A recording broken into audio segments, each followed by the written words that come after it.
यो बाटो बन्द भयो भने फेरि कहाँ जान्छ भनेपछि उहाँहरू 4-5 जना त्यस एरियाका संस्थाहरू मिलेर होइन केटाकेटीहरूलाई चाहिँ नि यहाँ थड्डा र पैसा उठाउनु बन्द गर्ने भनेर यहाँले भनेको कुरा छ।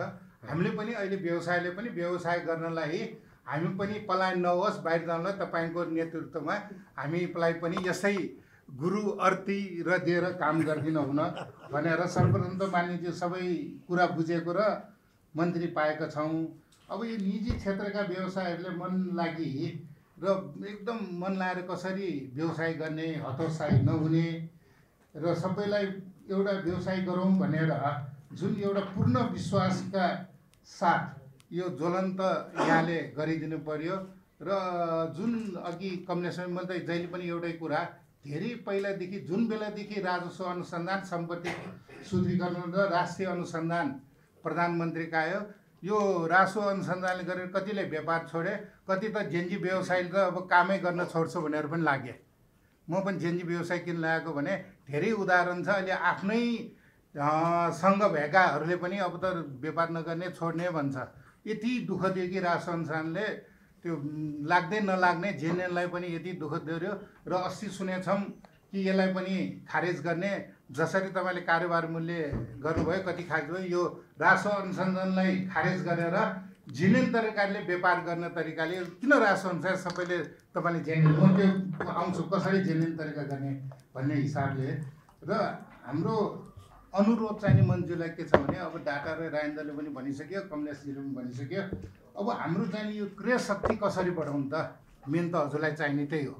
हाम्रो सबैले क्रय शक्ति कसरी बढाउने व्यवसायिक वातावरण कसरी गर्ने र हामी सबैले राजस्व चाहिँ नि स्वस्फूर्त इच्छाले तिर्ने वातावरण कसरी गर्ने हामीलाई कर कारप नगर्ने र मेन तपाईँको अघि उहाँले भन्यो रोजगारी वृद्धि कसरी गर्ने र तपाईँको मेन एजेन्डा फेरि अर्को हो यो सबै गरेर सबैले स्यालेरी वृद्धि भएर यो अर्को यताउता ह्याङ्की प्याङ्की केही गर्नु नपरोस् होइन चाहेको त्यही हो।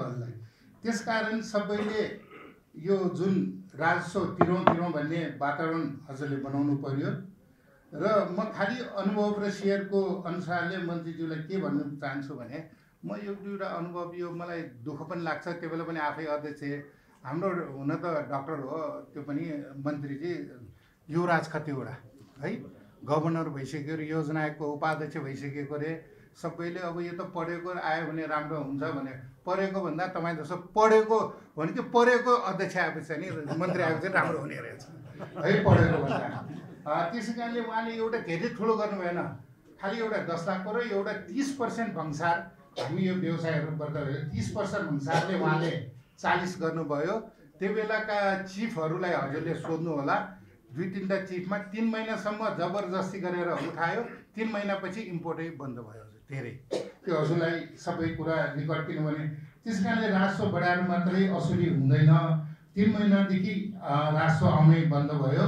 त्यो कुरा अहिले पनि कतिजना ती चिफहरू तपाईँका मन्त्रालयमा सहसचिवहरू हुनुहुन्छ र एउटा अर्को म के पुरानोको टाइममा चाहे मोबाइल भनोस् चाहे अन्य सामानहरू त्यो बेला त बन्द भएको हुनाले सबै राजस्व त तिरेर आयो असुली त बढी वृद्धि भयो र साथै पेट्रोलियम पदार्थ हामी कहाँ सस्तो भयो यो सबै किनभने इन्डिया र हाम्रो समायोजना नभएपछि यो सबै भइरहेको यो कुरा गर्नलाई तपाईँले जतिसुकै भङ्सार गरेर हामीले पुरै बोर्डरमा सशस्त्र राखेर आर्मी राखे पनि यो चाहिँ नि चोरी पठारी ग्रे मार्केट बन्द हुँदैन र अघिको 4 वलनमा एउटा तपाईँको सम्झा कन्सर्न भनेको ग्रे मार्केट र स्मग्लिङ कसरी रोक्ने हो।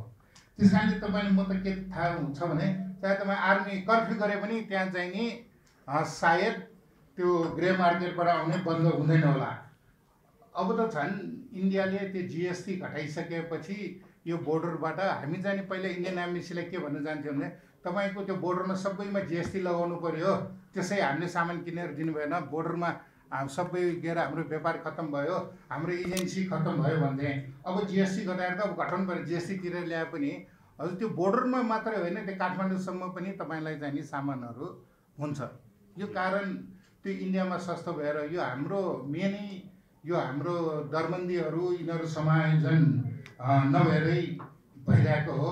त्यस कारणले अब बेला भयो यो जुन हामीले 54-55मा भ्याट लगाउँदाखेरिदेखि नै यो कसरी गर्ने भन्दाखेरि त्यो बेला हामीले त 12 दिन एक चेम्बरले हडताल पनि गऱ्यौँ, बन्द मान्य मन्त्रीलाई थाहा छ। र पछि के भन्यो भने हामीले भ्याट भनेको चिज किन लगायौँ भने अबदेखि भङ्सार हुँदैन, सबै सहजीकरण र समन्वय सबै भ्याटले हुन्छ। बिस्तारै भ्याट भङ्सारले त खालि त्यहाँ स्मोकिङ हुने त्यस्तो सामान मात्रै हेर्ने 1 नम्बर हजुर। र हामीले अर्को के भने एक्साइज पनि अब घट्दै जान्छ। एक्साइज भनेको हुँदैन, आर्म्स यिनीहरू लग्जरी मात्रै हुन्छ। यो चाहिँ एकदम जरुरी छ हजुर हामी व्यवसायहरूले र हजुरले पनि बुझ्न। र भ्याटमा पनि के भने तपाईँले 7% मात्रै लाग्छ भन्यो, पछि अलि व्यवस्था नभएकोले 10 लगायो, पछि बाबुराम भट्टराईजी आएर 13 लगाइदियो। बाबुराम भट्टराई होइन हजुर, भरतमोहन भरतमोहन भगवान् त नयाँ हो पुरानो बेला। अनि त्यो मन नपरेकोहरूको मान्छेको नाम हुन्छ। अनि उहाँले पनि एउटा 10 करोडको लिमिट र 20 गरेर बाबुराम भट्टराईले व्यवसायमा धेरै असर परेछ। त्यस कारण त्यो हजुर 20 करोड र 10 करोडको मात्रै लिमिट गर्दैछ उहाँले। त्यस कारणले यो भ्याट अब हामीले के भन्छ भने त्यो एकचोटि थाहा होला, त्यो राजन सचिव भट्टराई उहाँले के भन्थे तपाईँ व्यवसायले त के अरे यो हाम्रो भ्याट कति नै हो र 10% 12% तिर्ने हो भने अर्को 80-85% त तिनवटा संस्थाले तिर्ने हो भन्यो। यदि हामीले 15% 20% मात्रै हामीले तिर्ने हो भने हामीलाई त्यही 7% गरिदियो भने भइहाल्छ। किन त्यो एनओसी एनइसी र एनटिएलाई चाहिँ नि उसलाई 13 लगाइदियो हजुर। यदि मलाई त्यो बेला उहाँले भनेको मैले शब्द भनिरहेको छु। त्यस कारणले जब यो हाम्रो व्यवसायमा कस्टम पनि समायोजन हुन्छ र भ्याट पनि साथ हुन्छ, यदि सक्नुहुन्छ भने आयकरमा पनि केही असुलमा केही पर्सेन्टेज घटाइदिनु भने राजस्व त्यसै वर्ष राजस्व अनुसन्धान पनि चाहिँदैन। अनि कोही पनि चाहिँदैन। तपाईँले गल्ली गल्ली त्यो दसैँ तिहारमा आएर तपाईँको मान्छेहरू नेपाली टोपी लगाएर हामीलाई डराइ गरेर पसलमा पनि पठाउनु पर्दैन नि हजुर। यो सबै यो गरिदियो भने हजुर मलाई, किनभने हामी व्यवसाय गर्नलाई कति गाह्रो छ हेर्नुहोस्। अस्ति त्यो चीनबाट आउने सबैको सामानहरू अहिलेसम्म ज्वलन्त के अरूको उडान गएर मेरै 5 महिना भयो गाडी त्यहाँ अड्किरहेछ। अब त्यो मलाई न ब्याज सरकारले दिन्छ न यसको भाउ भाडा खायो भनेर ब्याङ्कले नै मिना गरिदिन्छ। त्यस कारणले हामी व्यापारले कति गरिरहेछ हजुर। त्यस कारण यी सबै कुरा भयो भने यो ट्रान्जेक्सनहरू सबै जिनियन भएपछि हजुरलाई यो त्यहाँको प्रहरीदेखि लिएर राजस्व के सशस्त्रदेखि लिएर धेरैहरू गर्नु घटाउन सक्नुहुन्छ। र यो जिनियन तरिकाले आएपछि तपाईँको कन्सर्न रोजगारी वृद्धि हुन्छ र स्यालेरी वृद्धि भएपछि सबैलाई ह्याङ्की ब्याङ्क गर्ने पर्दैन। तपाईँको यो म किन भनिरहेको छु भने हजुरले त अहिले सबै लागू गरेर नियम कति सक्छ गर्नु होला, तर पछि आएर फेरि अर्कोले त्यसले गरेको राम्रो भए पनि काटिदिन्छ।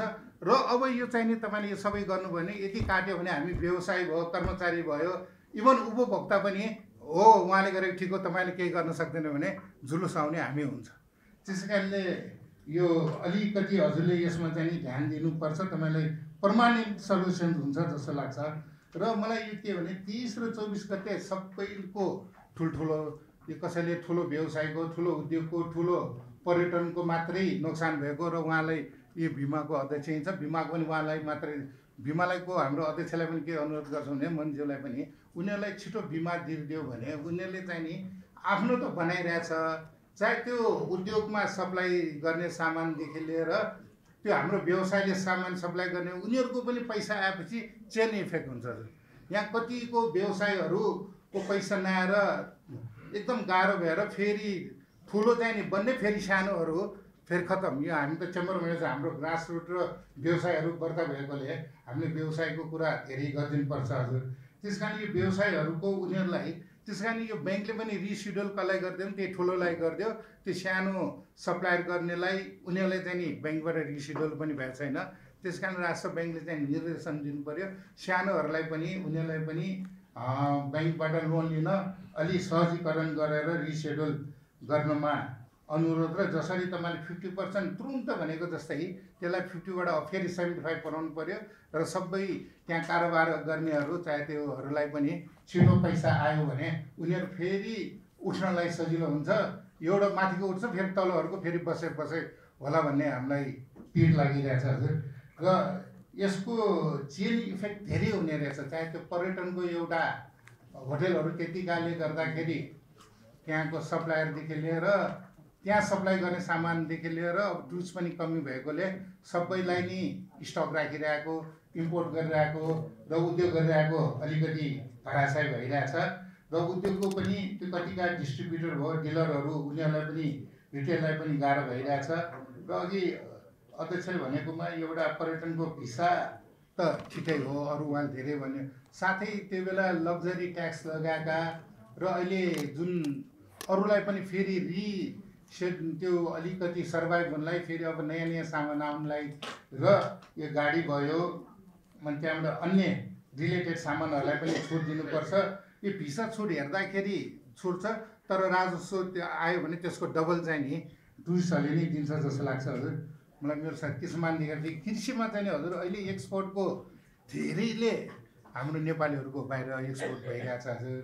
त्यसै कारणले यो कृषिकोमा चाहिँ नि यो प्रोसेसिङ र म्यानुफ्याक्चरिङको लागि अलिकति सहजीकरण गरेर सहुलियत गरेर सबैले, जस्तो अहिले इन्डियाले अर्ग्यानिक र हर्बल संसारमा भइसक्यो हजुर। त्यो कृषिको लागि हर्बल र यो जुन अर्ग्यानिकलाई यो प्रोसेसिङ गर्ने र उद्योग गर्नेहरू र कृषि गर्नेलाई चाहिँ नि अब के गर्ने भन्ने त्यो तपाईँलाई थाहा छ हामीलाई भन्दा। त्यस कारण तपाईँबाटै होस् भन्ने एउटा, र एक्सपोर्टमा पनि टेवा पुग्छ भन्ने हामीलाई लाग्छ।